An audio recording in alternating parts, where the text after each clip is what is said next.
जी, बिलासपुर से। श्री राम। महाराज जी, आपके चरणों में कोटि कोटि प्रणाम। महाराज जी, जैसे लोग भंडारा कराते हैं, भगवान के नाम का प्रसाद या लंगर लगाते हैं, तो ऐसा बोला जाता है कि प्रसाद बांटने वाले के पाप कट रहे हैं और भोग पाने वाले के हिस्से में आते हैं और उनके पुण्य नष्ट होते हैं। तो महाराज जी, हम अपने हिस्से के पाप किसी और को क्यों दें कि हमारे खुद के गलत कर्मों की सजा कोई और क्यों भोगे? और महाराज जी, उद्देश्य इसका दूसरा भाव कर लो कि भगवान ने हमको 4 रोटी दी है तो 2 में हम बांट कर खा रहे हैं। पाप पुण्य काहे को लगा? हमको कोई पाप नष्ट करने की बात है, अपने भगवान की आराधना कर रहे हैं। तो दियम वस्तु गोविंदम तुभ्यमेव समर्पय, हे भगवान आपके द्वारा दी हुई वस्तु आपकी सेवा में लगा रहे हैं, तो वो पाप वाली बातें हटा दो। ये बात सर्वोत्तम है। तो दियम वस्तु गोविंदम तुभ्यमेव समर्पय, हे गोविंद आपने जो मुझे दिया उसी में से हम कुछ बांट रहे हैं। कोई पुण्य, हाँ कोई पुण्य का कोई पाप का झंझटे मत रखो, तो ये भगवत सेवा बन जाएगी। महाराज जी, अगर करने वाले का कोई संकल्प ना हो, वो ये भाव रखे कि मैं अपने आराध्य देव को ही विविध रूपों में पवा रहा हूं, तो ये और सामने वाले के किसी भी उस पे तो आएगा नहीं महाराज जी। हाँ, अब सामने वाले को ये ध्यान रखना है कि यदि आप गृहस्थ हो और तीर्थ या धाम आए हो तो ऐसे मत करो यार, ऐसे मत करो। तुम बाबा जी नहीं हो, तुम गृहस्थ हो। बिहारी जी के मंदिर में मिले, राधा वल्लभ जी के मंदिर में मिले तो ऐसे ले लो, किनका वो भी थोड़ा।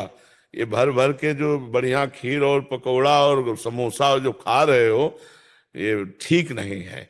तुम गृहस्थ हो, तुम अपनी कमाई करते हो, तो धाम आओ तीर्थ आओ, 2 को पवा दो, लेकिन पाने की इच्छा मत रखो। तुम गृहस्थ हो, गृहस्थ आदमी को ऐसे नहीं करना चाहिए।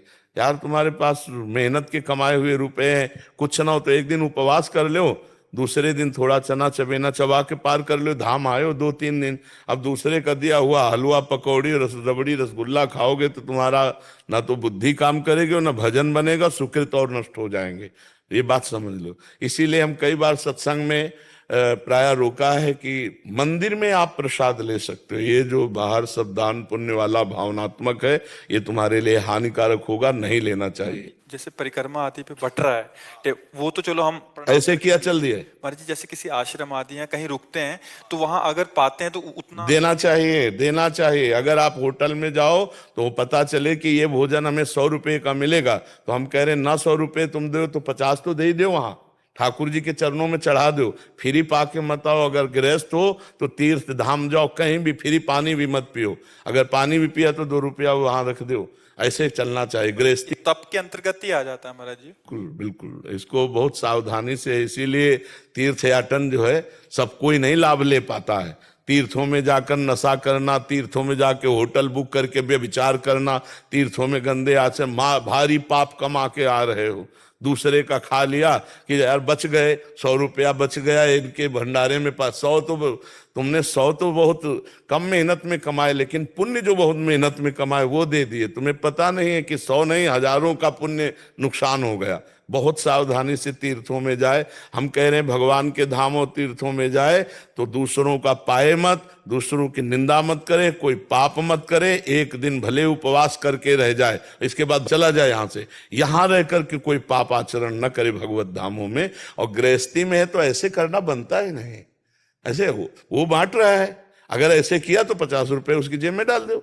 हम मान गए तुम्हारी बात। इसमें फिर दूसरा सिद्धांत ये समझ आ रहा है कि जैसे पाप उसके नष्ट हो रहे हैं, ये ले रहा है, ये एक सिद्धांत हो गया। इसमें ये समझ आ रहा है कि इसका जो तप है, उसका जो पुण्य बना और उसको लाभ जा रहा है, इसके पुण्य नष्ट हो रहे हैं। इसमें हम गृहस्थ धर्म की एक मर्यादा भी है।